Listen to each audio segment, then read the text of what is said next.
Hi, and welcome to another exciting episode of the Andre The Beast Crayton Show. Today, we're going to talk about trucking and the impact that it's having on the workforce, but not just the workforce, but the positive impact that it's having on female truckers in their role in the trucking industry. But more importantly, we're going to talk to a beautiful young lady who actually is the driving force of opening doors to this particular occupation. Welcome to the studio, the young lady who made all this possible, Miss Chelsea Faulkner. Welcome to the show. Thank you so much. I'm trying to give you the best intro that I possibly can, considering the fact this is our second take because the cameras wasn't rolling. There's always going to be some kind of a technical difficulty. Welcome to the show. So tell the viewers a little bit about Chelsea before we get into your impact in changing the world of trucking. Absolutely. So I'm a mother of three. I have a 15-year-old, a 10-year-old, and a 6-year-old at home. Okay. So full-time mom in full swing. I also am in a director level position for a Class A CDL staffing company. That sounds great. You shared with me during the pre-interview that this particular occupation or role came accidentally because where you grew up in a little small town and these opportunities wasn't even bought up. Tell the viewers a little bit about where you're from. Absolutely. So I grew up in small town Attica, Indiana. It's in Fountain County, which is pretty small. You blink and you'll miss it. Okay. The county next to ours just got their first stoplight in the last 20 years. They very promptly took it away. So when I say small town, I mean small town. My graduating class was 52. 52? Yes. What's the population? 1,226? I think it's a little bit bigger than that. Honestly, numbers here most recently, I don't really know. But I know that my children are in school there as of right now, and it's still to that small town community where they know everybody in their class. They know most of those kids' parents. Okay. And my kids can't sneeze outside without me hearing about it. So really? The small town mentality, it sticks. How did you wind up in this little small town? Because I believe you was actually in Virginia, correct? And then... Absolutely. Okay, tell me a little bit about that. So I was born in Norfolk, Virginia. My dad was actually in the military for several years, and he was stationed in the Navy. They're out of Virginia. Okay. Back in '96, we packed up one day after he got out of the military, and we moved back to my parents' childhood home, which was back into Fountain County. That had to be a culture shock to some degree. It was an absolute culture shock. So being in Virginia, I belonged to the minority whenever I was in my class. I mean, there were people of all different colors, people of all different walks of life. Coming into Fountain County, as far as minority goes, I think I can think of 2 or 3 individuals in my entire high school that belonged to minority. Everything else was pretty well one color. What goes through your mind at that age and not be 1 minute exposed to diversity and then in the blink of an eye it's not there anymore? So if we're going to be completely and totally frank, at my 8-year-old self, when I came home after my first day in school, my first question was, where are all the black kids? Because I was so confused. Coming into diversity, I mean, growing up, my best friends in Virginia were not the same color I was. Mm-hmm. So then when I come to Indiana, I'm like, wait a second, what happened and why is this so radically different? Who did you ask the question to? The teachers, your parents? That one definitely went to my parents when I got home. What was their reply? I honestly don't know that I got a response out of that one. That was probably more of a shock factor. Really? You appear to cause a lot of shock factors growing up. That does happen. What was it like going to school now? You're away from Virginia, but now you're in a small town, Indiana. Everybody knows your name.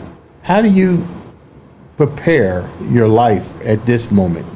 Absolutely. So being in a small town, it more or less felt like there was this box around you. You were allowed to go out, you were allowed to be successful as long as your success story fit within the box. As long as you still maintained the social constraints that you were brought up to have. And as long as you didn't get to be so big that your opinion started to upset the masses. What do you mean by that? I mean, you could go out, you could have a voice, as long as your voice coincided with the messaging that was supposed to be going out from the area that you were in. And what was the message in the area that you were in? That you were supposed to grow up, you were supposed to behave, you were supposed to start a family, you were supposed to come back home, you were supposed to go to work, provide for that family, and then be back home for the evening to do it again the next day.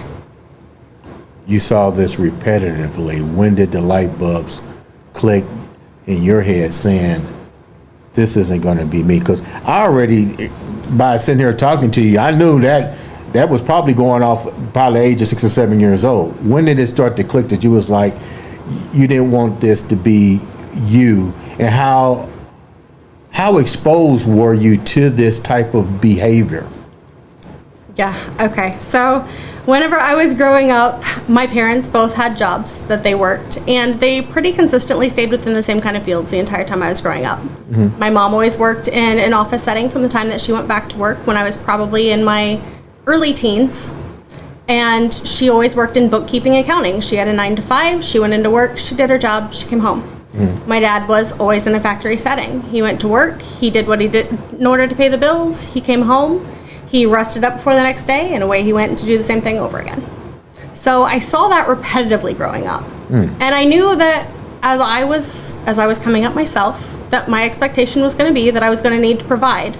But I also knew that I had more of a creative side behind me. And I had a lot of things that I wanted to say.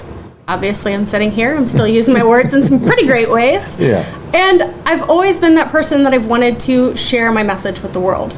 When I was in high school, I feel like there was a lot of times when it was kind of dulled down because I was that kid in class that it didn't matter where you moved me in the classroom, I was still going to talk to everybody. What do you mean they try to dumb you down when you were in school? What was a topic that you would talk about that you can remember that the staff was like, you're going to cause some issues? More so, not so much to dummy it down, but more so a dull it down. There was a lot of times that I would come in and I would start to talk and I would start to speak, or we would start to go through a lesson and then I would have 11 questions about what was going on because I wanted to understand the deeper meaning behind what was happening and what started it and where did this come from. And I remember growing up, there were a lot of times that I was told that I was talking too much, or I was being too much, or I had too much energy, or I was too bubbly in the morning, and how do you do this, and how much caffeine have you already had? Right. So being that person and constantly being told and having that same message of you need to be quiet, you have to stop talking, you're being too much, you have to be just a little bit more reserved, you have to stay small, you have to go back in the box. Is this the mindset of the counselors in your school? Is this how they treated everybody? Because you said everybody knows everybody's business. So did everybody have to follow the same trajectory? Everybody did know everybody's business. So it was one of those where, I could get pulled over 3 blocks from my house. My dad knew what I was doing, who I was with, what was going on, and why I was in trouble before I ever got home. Right. As far as the counselors and the teachers, it pretty much was everybody was going to be quiet. However, there were those students that were automatically excelling and they had some very innate talents that they were born with. Mm-hmm. Some of them were very great at sports. Some of them were really outspoken. I mean, you had those students who were valedictorian, salutatorian of their class, who they were labeled pretty quickly as they could be the next president of the United States. Mm-hmm. So there was favoritism in several different areas given to some of those students because they were going to be the ones that succeeded and got out there and shared their voice. What did your mom and dad say to you as you start to evolve in high school before you wind up going to college?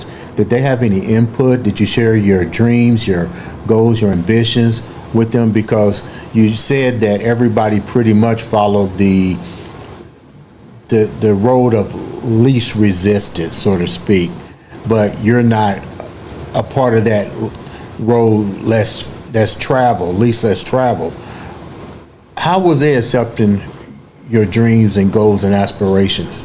Absolutely. I can remember coming home several times and spouting off different career opportunities and things that I decided that I wanted to be. I mean, as you're growing up, you've obviously got some different flavors of the week. One week you're going to be great and big and you're going to be famous. The next week you're going to go to school to be this. Right. So there was those same things that I came home and I shared with my parents. At one point in time, I wanted to be a marine biologist. I was told, oh, but you're going to have to leave home and go somewhere far away, and your family and your supports are not going to be there. Okay. So what do you do then? Okay, so that's not a good idea. Okay. Then I wanted to go and be an attorney. Obviously, I'm very outspoken. I want to argue with everything, so why not go get paid to do it? Right. And then I was told, okay, but what happens when you have to represent a murderer or a rapist? Then what are you going to do? Oh, okay, so we don't do that either. Okay. So then I decided I wanted to go into hospitality and tourism management because I was going to run a cruise ship. Okay. And then I was told that females a lot of times got kidnapped when they started going out to open seas or when they started going out to foreign places. So maybe that wasn't a good idea either. There was a lot of support in my household. Most definitely, they were there for me following my hopes and dreams, but they also had this overbearing sense of you have to make sure that what you're doing is safe. You have to make sure that it's going to be something that's going to fit with what's going on in the world around you, and it has to be something safe. So they still took you back to the comfort zone. Your dreams always seem to be met with resistance, and the resistance is it's not safe. Many times, yes. Many times, yes. It wasn't safe, or it was too big, or it was too broad of something. And I mean, I remember going back and speaking with some of my teachers, and I had big hopes and big dreams, and I'm sharing all of these. I'm sharing the things I'd like to do, and they're like, oh, yeah, that sounds like a nice plan. Right. And then you get these looks of, that's not ever going to happen. Really? And it's more of a what's realistic in those moments. And a lot of it, I feel like it came from a good place. Right. I mean, those people wanted to be out there to protect you. They wanted to make sure that you were doing the things where you were going to stay safe. But it also came from a sense of, okay, well, nobody's really shaking the box too much to get out there and go do these things as of yet. And everybody's stayed where they're supposed to be as of right now, and it's working out. Right. So maybe we just continue to encourage that behavior. You pretty much took a job as a social worker.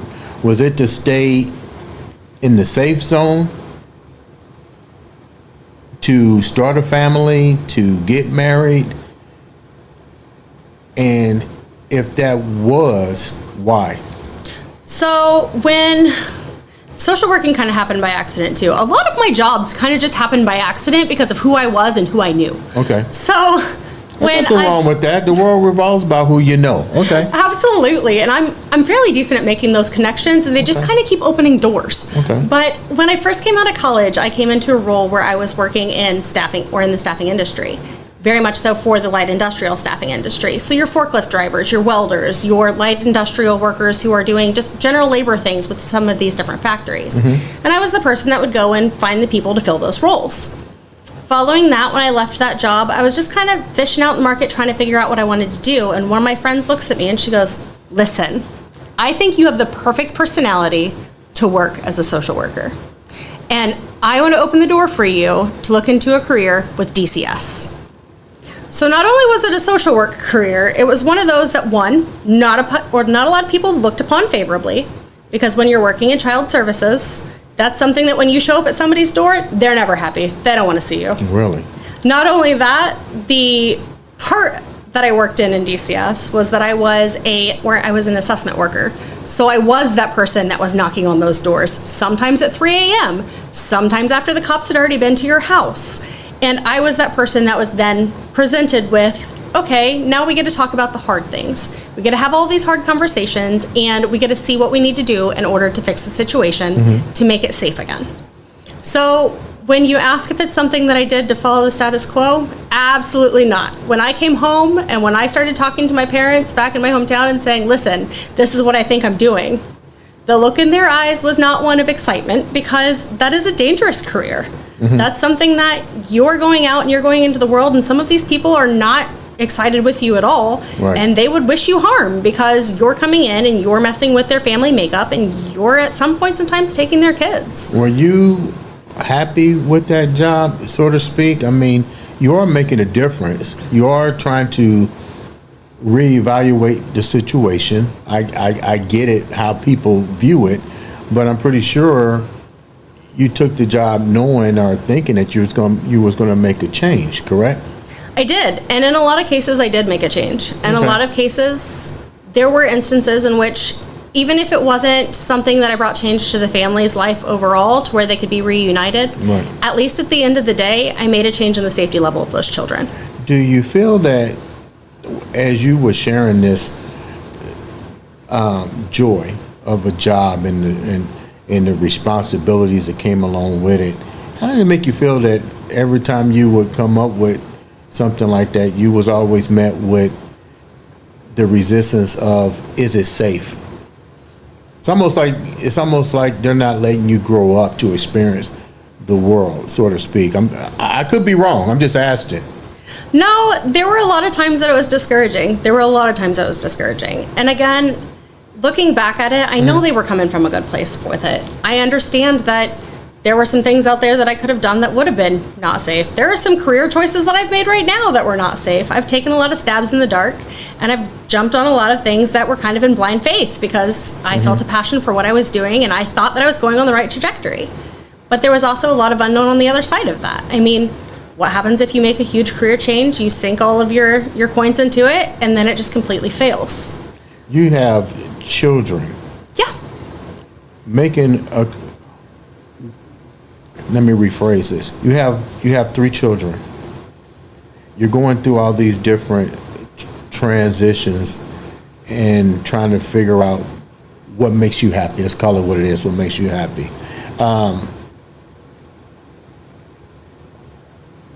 With that said, how did your kids play a role in you trying to navigate mother, wife, and I want to be happy at the same time? Absolutely. So I have 2 girls and 1 boy. For all 3 of my children, my entire trajectory with what I've been doing with my career, with what I've done with my life so far to date, is to make sure that I am laying the pathway for them. As they grow up, as they decide what they want to be, I want them to know that those doors are open. They have the ability to be whatever they want to be as long as they're willing to put in the work. That being said, they also see the things that I juggle. They see the fact that I have not 1, but 3 of them. Sometimes they all have things going on at one time, and sometimes mom is very overwhelmed. They also see the fact that I have a lot of responsibilities with work, that I'm consistently on the phone with clients, I'm on the phone with my boss, I'm on the phone with my coworkers, I'm on the phone with different people across the industry, and I'm constantly talking to truck drivers. They understand that when that phone rings, it may be a situation that even when we're out in the car, we've got to be quiet so mom can have this conversation, and then we'll go back to our regularly scheduled programming, and we'll get back to what it is that we were doing.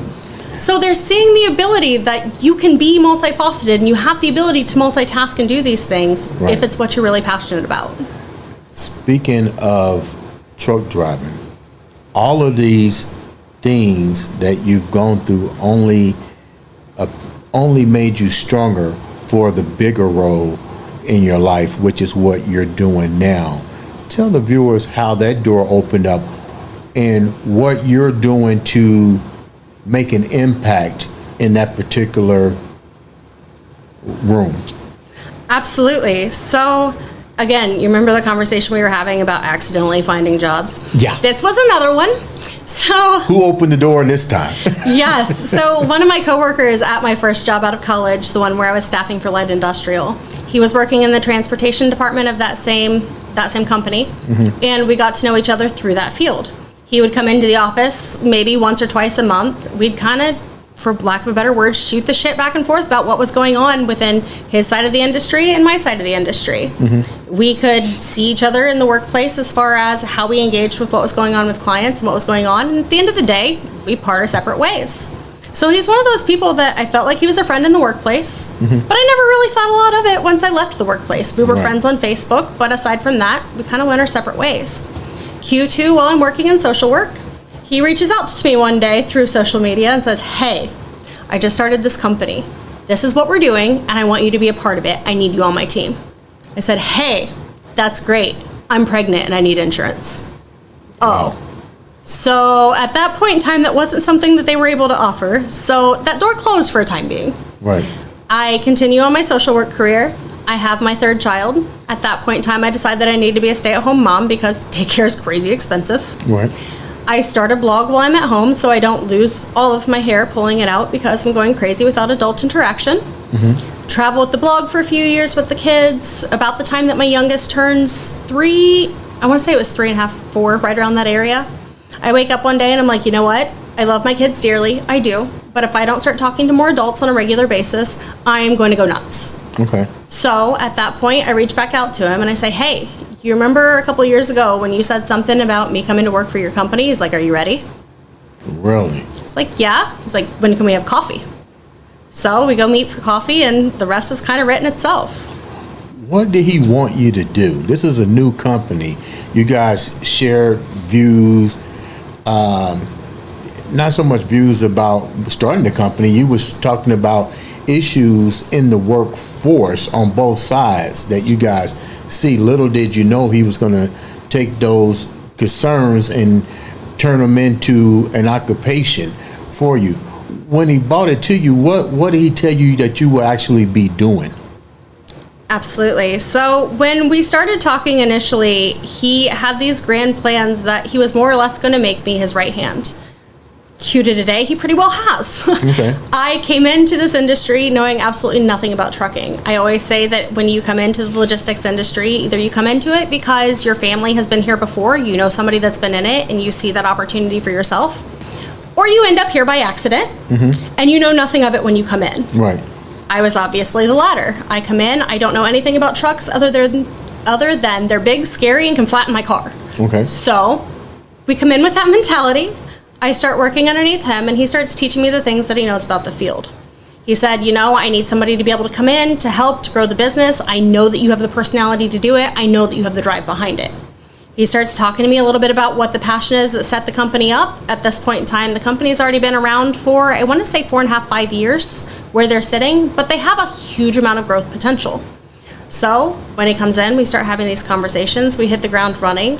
I bought in to the idea and the passion behind it. This is all coming in at the same time COVID was coming in. So there was some struggle bus going. What was the passion behind what he was doing? What was his vision, and that way we can get a clear understanding of what he saw in you and your role.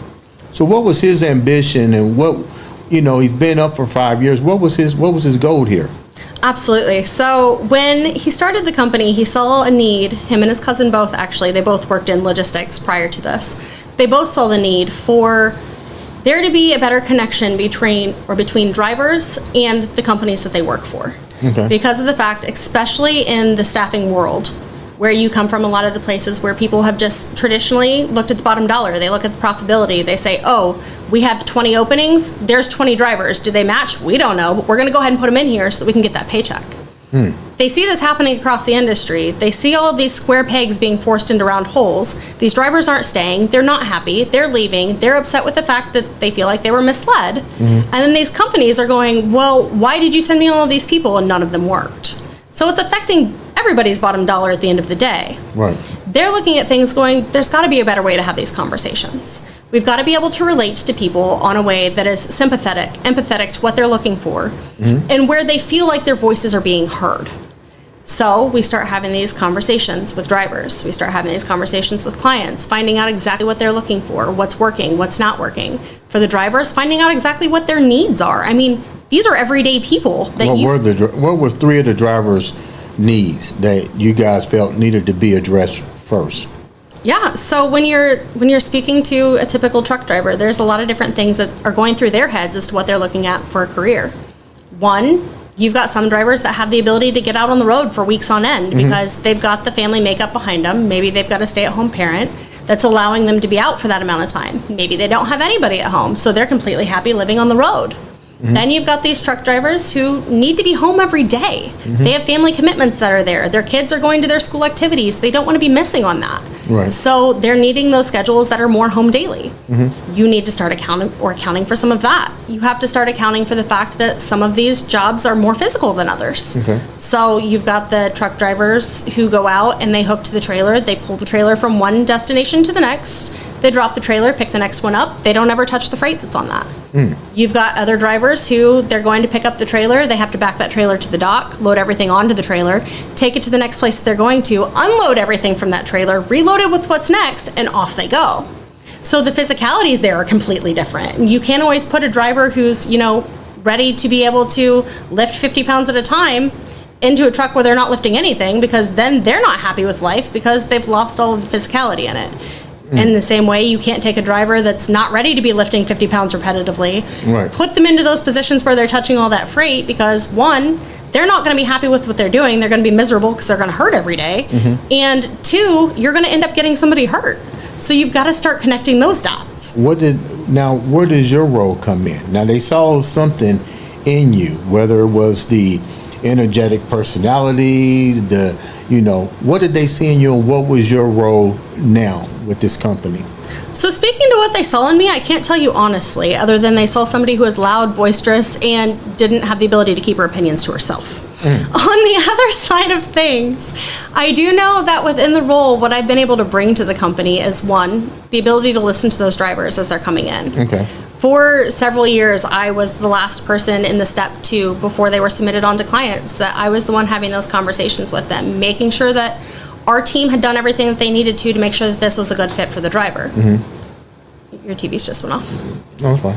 I also was that person who was having those conversations with the clients on the other end.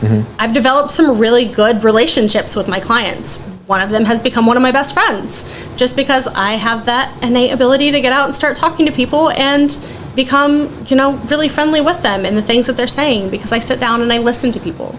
And I want to know what their story is. And I want to know how it is that I can actually help them at the end of the day, not just how I can make another dollar off of them. Now, I noticed something, another reason that you're on the show is you saw a need of concern and a need to address, and that's our female drivers, and to understand their role in the trucking industry, because like we talked about, I'm driving and I see trucks all the time. I never really paid attention to whether or not it was a female or male driver, because I'm thinking this is an industry that's pretty much dominated by the male industry. And thanks for coming on the show and basically educating me on it. And you are a voice or advocate for empowering women to get into this particular field and take up the craft. Tell me a little bit about that.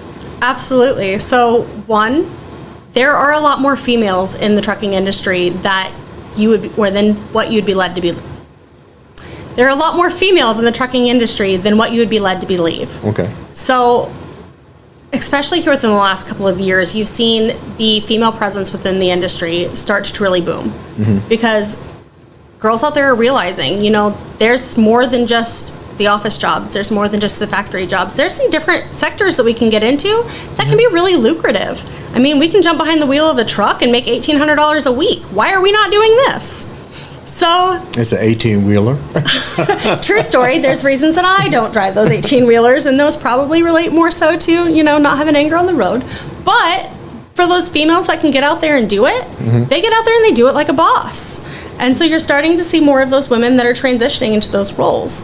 They're also coming into the logistics side on the more administrative levels. So you're seeing women that are stepping into those director level roles. You're seeing women who are starting their own trucking companies or taking over their family owned companies who are now a female presence at the head of the company, which is shaking the industry up all the way across the sector, because now you're starting to see more of the input that's coming from the feminine side of things. And we're saying, hey, listen, you have the ability to improve the industry here, here, and here. We've never thought about this before. Why have we never looked at this? And it's kind of a showstopper in some different areas. How do you see your childhood, your development, as it relates to what you're doing now, which is empowering women to look into this particular field when they probably thought that it wasn't available, they can't do it, they was probably met with the same resistance as you, but clearly that's not the case. How do you see yourself in all this, in the bigger scheme? Absolutely. So coming up again as a girl, I was met with the same messages of, we've got to do what's safe. We've got to do what's safe. So watching the females who are coming into the industry now, you've heard a lot of them saying the same things, that, one of the biggest concerns being a female out on the road was our safety. Mm-hmm. The truck drivers that are out there, the females that are going, when they first started in the trucking industry, there were not female bathrooms. There were bathrooms that were available for males because males were who drove trucks. Never thought about that. The shower facilities, they didn't have them there for females because females weren't driving trucks. Never thought about that. So there's been a lot of different things that have been integrated into the logistics industry as a whole that have said, hey, listen, now we've got to come in here and we've got to support these female powerhouses who are jumping behind the wheel. We've got to make sure that we're making these changes to make sure that they feel safe as well. So this is no longer an industry that we're shutting the doors to women because it's not safe, and instead it's something that we're opening it up because we need drivers and we need their voices at the end of the day so that we know how to better how to better advance the industry as a whole. And not just advance the industry as a whole, but to actually, like you said, to keep empowering individuals and let them know that doors can open. You do have the opportunity to go through and try it. Everybody may not succeed, but at least the door is being there for you to walk through it. How can the viewers be a part of you guys' programming, or if they want to know more information on the trucking industry or know more about your story? And you have a podcast. Let us know about the podcast too. So the podcast is actually something that's owned by the company as well. It's called Drive. You can find it on any of the major audio podcasting channels that are out there. Mm-hmm. And it's sponsored by Handled Now, which is the company that I work for. So if you have found that and you decide you want to find more, or maybe you aren't in the mood to listen to it yet, but you want to know more about some of the openings that we have, you can definitely visit us at www.handlednow.com in order to find us there. If you're looking for me in particular, again, I started that blog. I've got my brand on the back end. Okay. It's called www.thecrazyworkingmom.com. Okay. Crazy because I'm still out here juggling all the things. Right. And you can find me on social media under any of those tags as well. And the messaging there is very well the same. It's not the trucking industry specified, but it's very much so teaching and empowering other moms like myself to get out into the workforce, to be able to do what they want to do, because there's a lot of those limiting beliefs still out there that you can't do it because you're a woman and you need to be able to prioritize what your needs are. Are you going to have a family, or are you going to have a career? Because you can't have both full force. And I'm here to tell you, yes, you can. You've just got to be willing to put the work in behind it and get over the limiting beliefs that are being preached at you. Before we wrap up, thank you for coming and providing that information and definitely educating me on something that I see every day, which is our workforce, our drivers out there, and now realizing that a lot of them are now female drivers. It's funny how we do things every day and don't think about the little things, like going to a gas station when you're going out of town and you see the truckers and you see a lot of the bathrooms and stuff, things that I never even thought about, that you have brought to my attention and brought to our viewers on the Andre The Beast Crayton show. Leave the viewers with something positive, because clearly you have that beast state of mind, from coming from a small town to looking at all the safe zones that people have imposed on you and saying, I'm not going that way, I'm going to go this way. Or I may do this, but you know what? Eventually I know where my destination is. Leave the viewers with something that only you can leave them with. Absolutely. So as far as that messaging would go, I think what I'd really like to say is that as long as you're willing to put your mind to what you're doing, you have the ability to do anything, specifically to the moms out there, the working moms out there, because nothing against the stay-at-home moms. You guys are beasts in all of your own roles. Right. I could not imagine doing that with the kids and being that full time. You guys are out there rocking it. But for those working moms out there like myself who are trying to juggle a career, who are trying to juggle those executive level careers with their 50-11 other passions, with motherhood, and making sure that all of those I's are dotted and those T's are crossed, you have to stop letting the voices in your head hold you back. You have to stop letting that inner critic tell you you can't do it, because you have to do, or you have to sacrifice one thing for the other, because that's what you've been told your whole life. You have to realize that you can get past that inner critic.